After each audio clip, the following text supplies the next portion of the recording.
NIT বিতর্ক চক্রান্ত নাকি গুজব? শিলচর এনআইটি বজরং দলের বিস্ফোরক অভিযোগ। মেধার মন্দিরে অস্থিরতা, কি ঘটছে এনআইটিতে?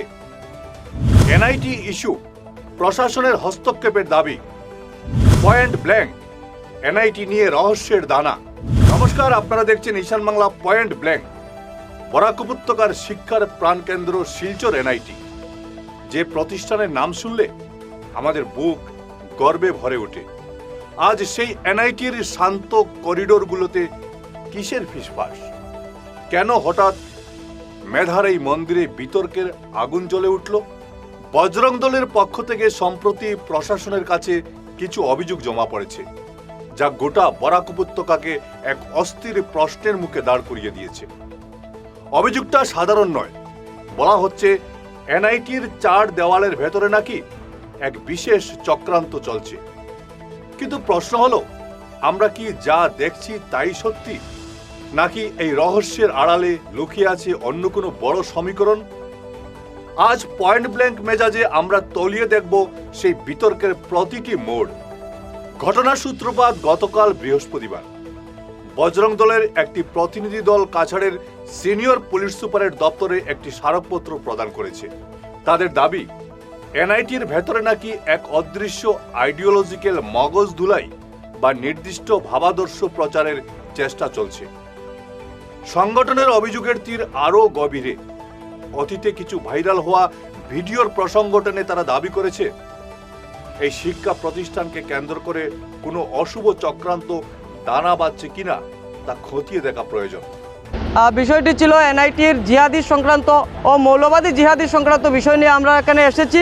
এবং আপনারা জানেন, আমরা 2025-এ একটি নকশালবাদ নিয়ে মেমোরেন্ডাম দিয়েছিলাম এবং বিভিন্ন খবরের পত্রপত্রিকায় এবং নিউজ চ্যানেলে প্রকাশিত হয়েছিল যে এনআইটিতে নকশালবাদ চলছে এবং বিদেশি ফান্ডিং চলছে, এবং তারপরে সেটা তদন্ত হয়েছিল। কিন্তু আশ্চর্যজনক ব্যাপার, তদন্ত হওয়ার পর হঠাৎ করে সেই তদন্ত কোথায় যেন হারিয়ে গিয়েছে। এবং তারপর আমরা সেই এনআইটি নিয়ে প্রতিনিয়ত চেষ্টা করতে থাকি জিহাদি চক্র যাতে বন্ধ করা যায়। তারপর আমরা দেখলাম সেখান থেকে অনেক কিছু ভিডিও ফুটেজ বেরোয় এসেছে এবং সেখানে দেখা গিয়েছে যে সেগুলো এনআইটি স্টুডেন্ট রয়েছে, স্টুডেন্টদের সঙ্গে এনআইটির প্রফেসর তথা বাইরের যারা মৌলানা রয়েছেন সেখানে এসে প্রতিনিয়ত নমাজ পড়েন, এবং নমাজ পড়ার পর ওনারা একটা গোল মিটিং তৈরি করেন, যেখানে বোঝা যায় যে একটা কিছু ভয়ানক কিছু পরিকল্পনা করছে। ক্যাম্পাসের ভেতরে বহিরাগতদের আনাগুনা এবং কিছু কার্যক্রম নিয়ে তারা জনমানসে দানা বাঁধা সন্দেহের কথা তুলে ধরেছেন। এখন আসা যাক আইনি ও নৈতিক প্রশ্নে। আমাদের সংবিধান আমাদের প্রত্যেক নাগরিককে ব্যক্তিগত বিশ্বাস আর আচার পালনের অধিকার দিয়েছে, কিন্তু পাশাপাশি মনে রাখতে হবে এনআইটি একটি জাতীয় স্তরের সরকারি এবং ধর্ম নিরপেক্ষ শিক্ষা প্রতিষ্ঠান। সেখানে প্রতিষ্ঠানের নিজস্ব কোড অফ কন্ডাক্ট বা শৃঙ্খলাবিধি অত্যন্ত কঠোর। তাই প্রশ্ন উঠছে, কোনো বহিরাগত প্রভাব বা নির্দিষ্ট কোনো মতাদর্শের চর্চা কি প্রতিষ্ঠানের সেই নিরপেক্ষতাকে ক্ষুণ্ণ করছে? শিক্ষার পরিবেশের চেয়ে কি অন্য কোনো বিষয় সেখানে প্রাধান্য পাচ্ছে? এটি এখন সম্পূর্ণ তদন্ত সাপেক্ষ বিষয়।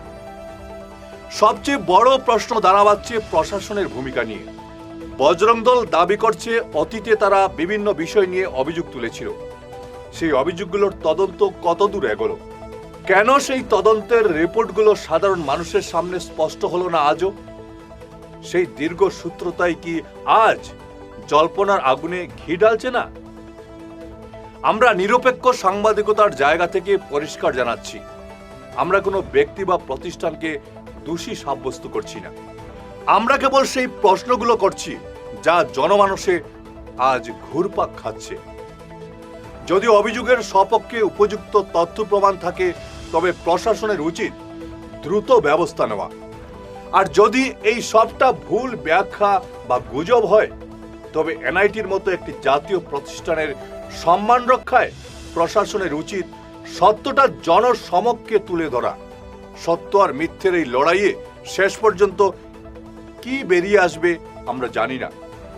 এনআইটির ভেতরে কি শুধুই উচ্চশিক্ষার পরিবেশ বজায় থাকবে, নাকি এটি হয়ে উঠবে বিতর্কের নতুন কেন্দ্রবিন্দু? বিষয়টি যেহেতু এখন প্রশাসনের নজরে আনা হয়েছে, তাই আমরা আশা করব একটি নিরপেক্ষ তদন্তের। প্রশাসন কি এবার নিশ্চুপ থাকবে নাকি আসল সত্য বরাকবাসীর সামনে আনবে, এই প্রশ্নই এখন মানুষের।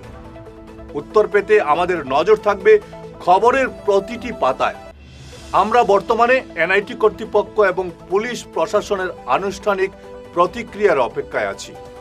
এই অভিযোগের পরিপ্রেক্ষিতে তাদের পক্ষ থেকে কোনো বয়ান বা স্পষ্টীকরণ আসা মাত্রই আমরা তা আপনাদের সামনে তুলে ধরব। সত্যতা যাচাই না করে কোনো চূড়ান্ত সিদ্ধান্তে পৌঁছানো আমাদের লক্ষ্য নয়। আপনার কি মনে হয়, এই বিতর্ক কি শুধু তথ্যের অভাব নাকি এর গভীরে সত্যিই কোনো গুরুতর বিষয় রয়েছে? আইনি সীমাবদ্ধতা ও সামাজিক দায়িত্ব বজায় রেখে কমেন্ট করে আপনার যুক্তিপূর্ণ মতামত দিন। ভালো থাকুন, সুস্থ থাকুন, ধন্যবাদ।